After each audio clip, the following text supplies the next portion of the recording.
Welcome to the Second Nature Show, everybody. My name is Dom Campbell, and I'm privileged to be here with my show co-host, Alex Colville-Frakes and Donna Masterson. And today I'm super, super excited to have the privilege of a very special guest on the show today. He's had a huge impact and influence on my life this past year, and I know the lives of many others too. So I'd like to welcome Eric Neuner, the CEO of the Health Coach Institute. Welcome, Eric. Welcome. Welcome. Thank you. Welcome. Thank you. It's such a privilege to have you here with us. And how was your Thanksgiving?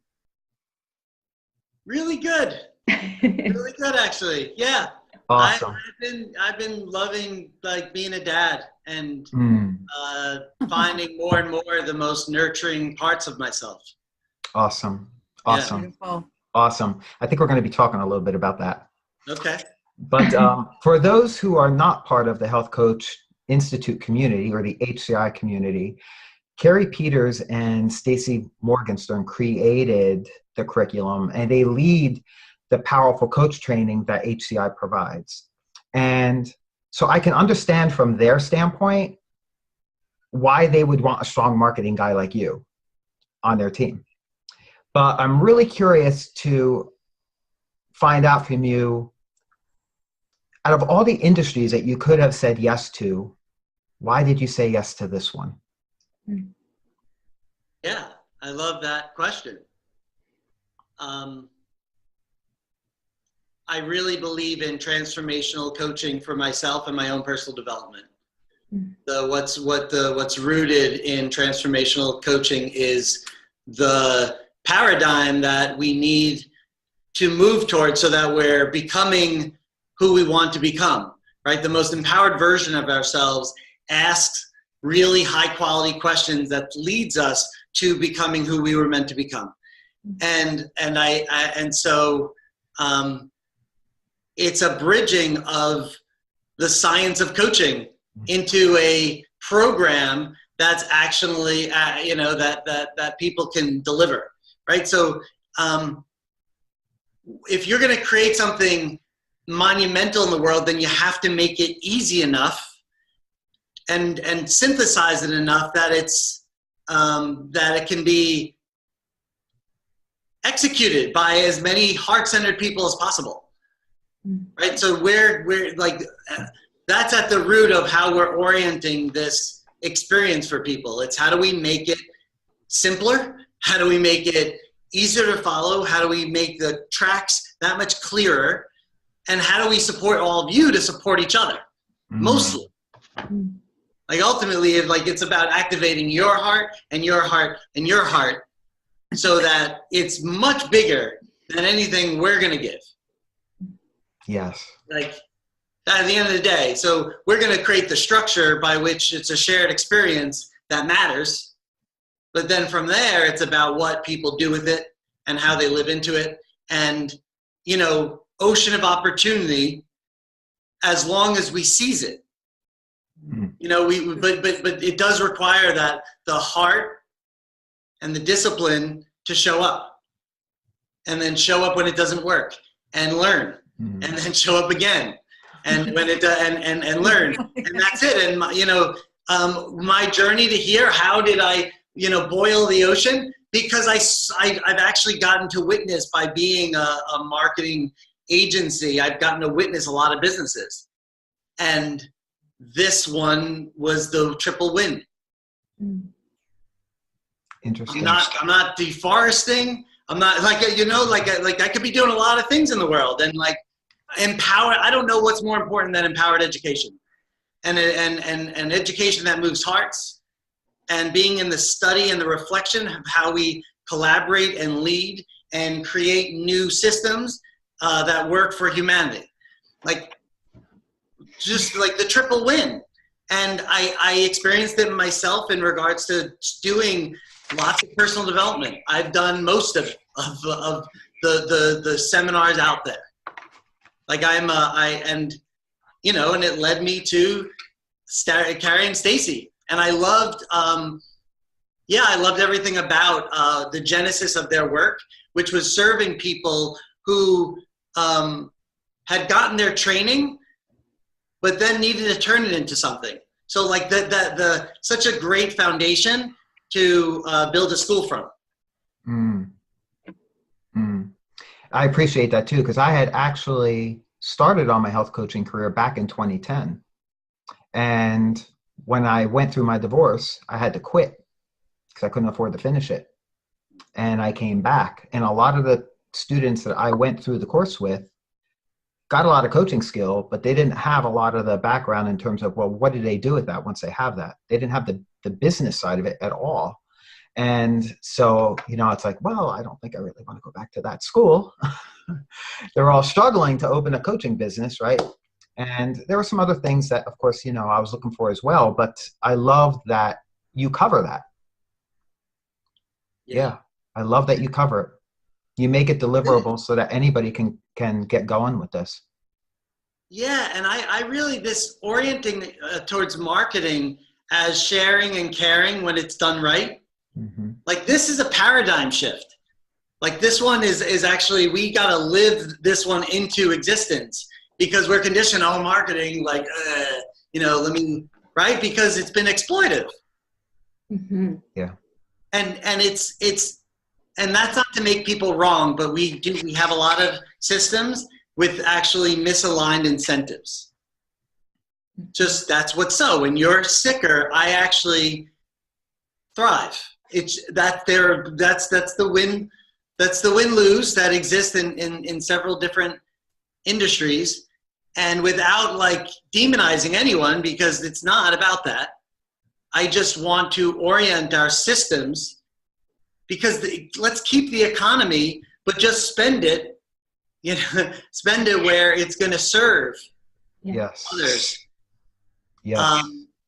And I think that's where we're all seeing, where this army of hearts seeing that, oh, it's true. What we're doing today makes zero sense. And now we're trying to, okay, what's the system change look like? How do we further organize, further align, further collaborate in the name of this movement?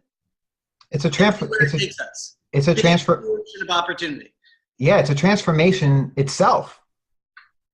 That's right. Right? It's a transformation itself. That's pretty awesome.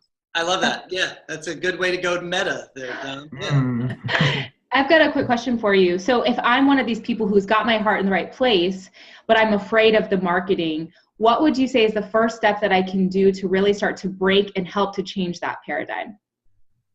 The first one that popped into my head is presence over presentation. That how good I present is so much less interesting than me being here right now. Yeah. And so a favorite question that I took on for a year is how can I add more love to this moment? Right? It's like you say it and like it put me into the present. And whenever I go into doing the speeches, which are still super edgy for me, I tell that to myself over and over. Presence over presentation, presence over presentation. I don't have to be good. I just have to be real. I love that. And what a great way to look at marketing. Like if you have these sleazy feelings about marketing, you can say, how can I add love to this? There's nothing sketchy about that if I'm pouring love into it. That's right. Yeah. And right, because once you do that exercise of asking that question, you're going to love the piece of work that you've just created. It's interesting, Eric. I love the mission that you have started and are creating. You took up this mission to create an army of heart warriors and passionate coaches that are really heart-centered to try and help people get results, who believe in the power of habit change, right? Not quick fix results, and who are really putting the care back into healthcare, so to speak, right? And cultivating aliveness in people and changing their lives around and having their breakthroughs in ways that they've never experienced before. It's really powerful stuff. In building this army of heart warriors, I'm kind of curious, what has been the most powerful lesson for you that you've learned in building it?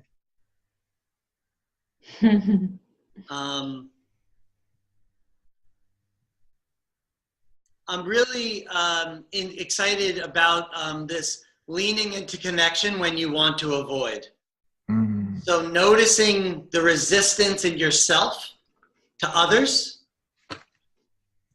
where you want to avoid them, and pay attention there. Like it's a pay attention moment. And notice simply first just the resistance. I have resistance to connecting with that person. What's that about? And then it becomes like an inquiry of like, do you want to do something about it or not? And then right, and it's like but the orientation I've done in this in building the team and continuing to build the team is lean into connection when I'm tempted to avoid. So I get that like contraction thing going. Then I'm like, okay, damn, I gotta actually lean into this. That's annoying, and then taking that personally, too. So same thing personally, and doing it compassionately, not in a way that makes me wrong, makes me like a bad one for wanting to crawl into a corner. Right? Just like I got resistance and I went in that, like it's it's like dorsal vagal is a term where we almost like go play dead. When like we literally like when we want to contract or like our system is overwhelmed. And so that's a normal thing. Like you actually just notice when you start yawning because you're overwhelmed. You know, because you've taken you're taking on more perspective than you're used to holding.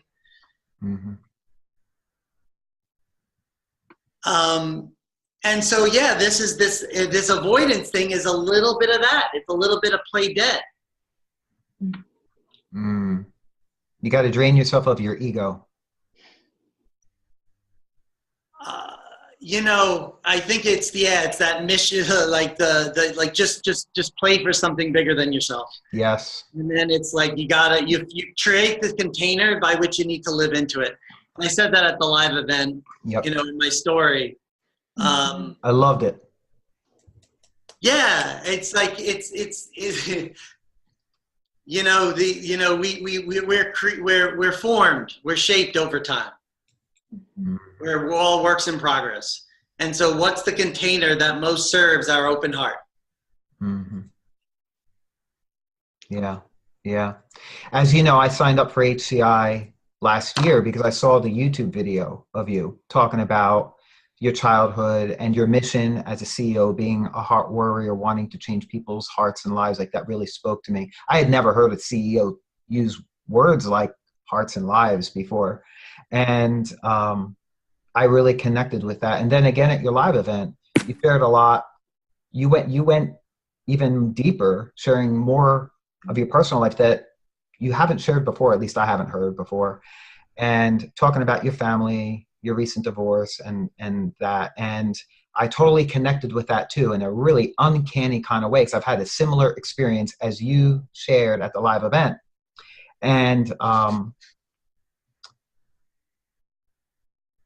one of the things that I know that you have a passion about is to have more men in your army, and to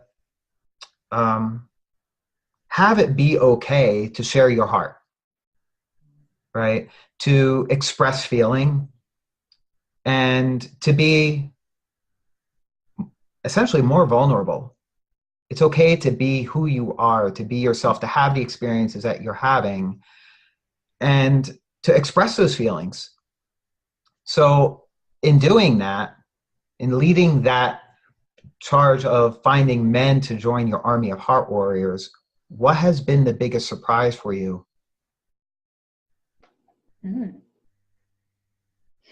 Interesting.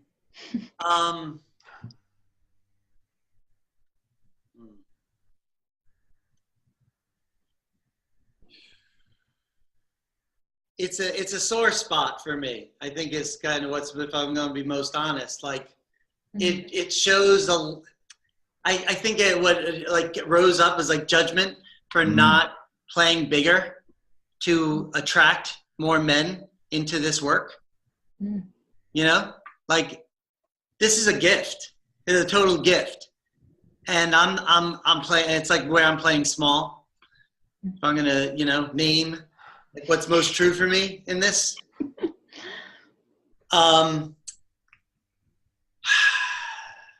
So, yeah, I mean, look, I think a lot's going to happen in this next year around the activation of the men that we do have, and man, how powerful those men are and how powerfully they're showing up. And so, this is not to make anything wrong. It's all perfect. And I know where I know my growing edge. And so it reflects for me a room where it's 10% men and 90% women. Like that should be more balanced. It should be more balanced. I just think it's like we deserve a world that's at that level of balance, and we're figure it out. And you gotta give me feedback, frankly. Like I gotta get mirrors myself on where we're not bringing the mission forward for everyone, right? I think that's or we're not speaking to them in a way that's capturing their hearts, and maybe me getting more deliberate there and simply getting asked a question that activates me, right? Changes the future. This is the power of coaching right now. Yes.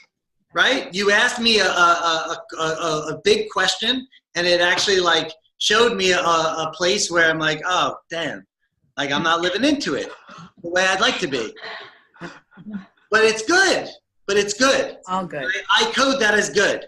I don't code I love it. And the men's group that was started this year has been dynamic.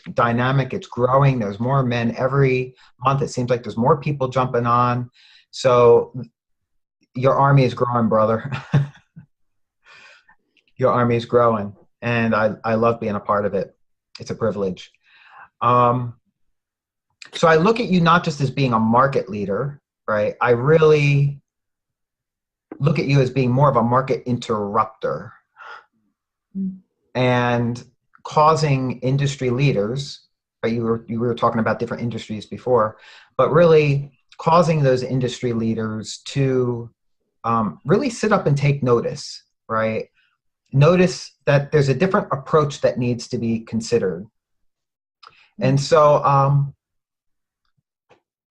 what's that like one thing that industry leaders or entrepreneurs could do right now in this area to up-level themselves and up-level their businesses? You speak to these people frequently. You have connections with them. I would love to hear the feedback you could offer them. What's that one thing that you could tell them?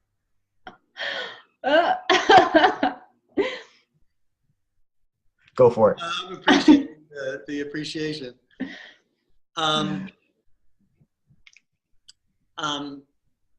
Focus on integrated leadership. Leadership built on overpowering others is dead. We have too much power right here for that type of leadership anymore. We all have to be operating under mutual respect and trusting that we all have mutual gifts. And anything that overpowers is essentially degrades trust. And the systems that were built prior to incredible measurement and metrics that we have today, level of networking and power that we have today. So the systems are antiquated. They were necessary command and control was necessary when we didn't have measurement and technology. We have that today. So now we get to live into a new future because we actually have measurement. So we got the trust thing now. And that's why it's what's so exciting about, you know, blockchain technology and further creating transparency and trust. It's happening. Okay, so the sooner we get that overpowering doesn't work, the sooner that we build companies that actually are listening to all voices. Mm. I love it. Work in progress. Yeah, that's right, and that's it. What I love about it is that when you start, if world leaders out there, if you simply create a space where people feel seen and heard, and then adapt based on what you hear, even in the smallest of ways, to create positive momentum, you'll regain trust. It's not hard. Sit back, take in, appreciate what you appreciate, and guide. You know, do what you do. Just listen to the voices. Have them feel heard. I love it. So good. Really. I love it. Heart-centered leadership. Yep. At work. So good. So I'm kind of curious because, as you see, I have a bookshelf of books up there. And that's only a small bookshelf. There's another one in the closet. What's the last book that you read? I'm really, really curious. You know, there's something called the Gene Keys, and I'm no expert, but it's really fascinating work. That's kind of based on unlocking your genetic potential. So much of our expression is called epigenetics, and that what are the incantations, the mantras, the perspective that we want to hold for the highest expression of our genes. And this is, I'm not going to do it justice, but it's a fun rabbit hole if and when you're ready. You know, James Clear, Atomic Habits. I'll give a little shout out to James because he's just a real powerful thought leader, and so excited about that. And then Play Bigger is the other one that is on my. I'm going on vacation next week, so I've got actually like I've got some reading in order, so I'm really excited. And Untethered Soul has been on my to-do list for quite some time, and it's I'm finally going to get to sink in. Not sure if you're familiar. I know I'm heading straight to Amazon after this call, and I'm going to pick up some books. Like, do a little book club, you guys. It'll be great. I've written them down as well. Thank you. That was awesome.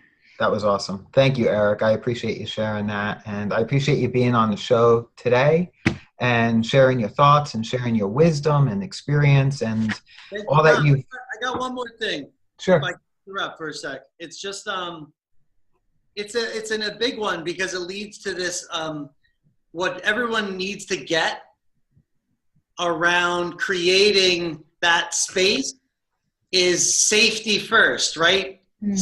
People will always choose safety first. It's actually where we can all align. We can all have shared reality that if we don't feel safe, there's no trust. So as we move from a command and control system to one of collaborative and supportive, how do we create safety and belonging? Safety first. So just, if we can, and with our children, the same thing, right? And with our partners, the same thing. It's like nothing moves forward, no agenda before safety. I love that. Very much. Mm. And right, this is the coaching methodology as well, in terms of unless all green light, you cannot create transformation. That's right. Exactly. The lizard has to feel safe too. Can't overthink the lizard part of your brain. Mm-hmm. Love it. Thank you. Yeah, thank you. So fun. Thank you, Eric. Right from the heart. I love it. Yeah, I absolutely. love it. So good.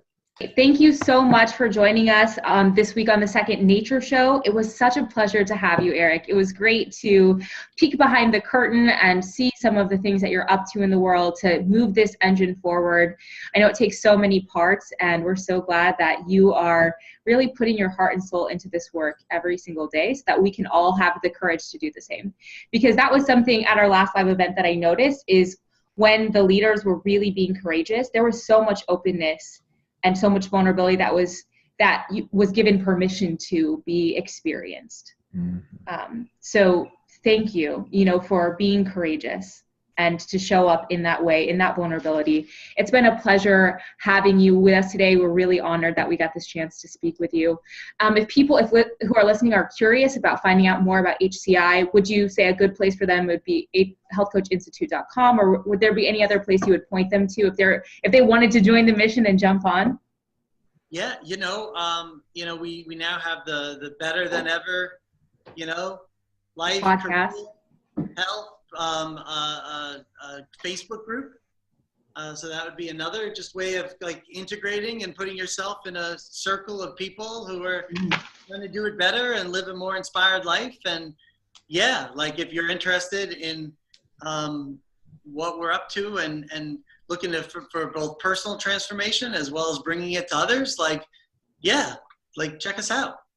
Yeah, so there's healthcoachinstitute.com has a Facebook page. They have a normal website, and then also Health Coach Inst on Instagram. They post tons of inspirational things. So if people who are listening would like some more information, shoot us an email or check out those spaces. So again, today's been really beautiful. Thank you for sharing so much. Mm-hmm. Dom, where can our listeners find and follow you at? CoachDomCampbell.com, and the same on my Facebook page. Brilliant. Donna, what about you? Donna at DesiredStateCoaching.com and my personal Facebook page. Awesome. And you can find me on Instagram. I am Alex, the Fully Aligned Coach, and fullyalignedcoaching.com, or over at Facebook, Fully Aligned Coaching. And you can find and follow us at the Second Nature Show on Facebook. We also have a YouTube page where we upload these episodes. If you've got any questions about today's episode, or you want to be interviewed on a future episode, you can email us at thesecondnatureshow@gmail.com. And we'd love to answer any other questions that come up, and be sure to tune in for our next show. It's going to be next week at Friday at 9 a.m. Eastern, 7 a.m. Pacific. And remember, if you change your habits, you can change your life. Thanks, guys. Thank you so much.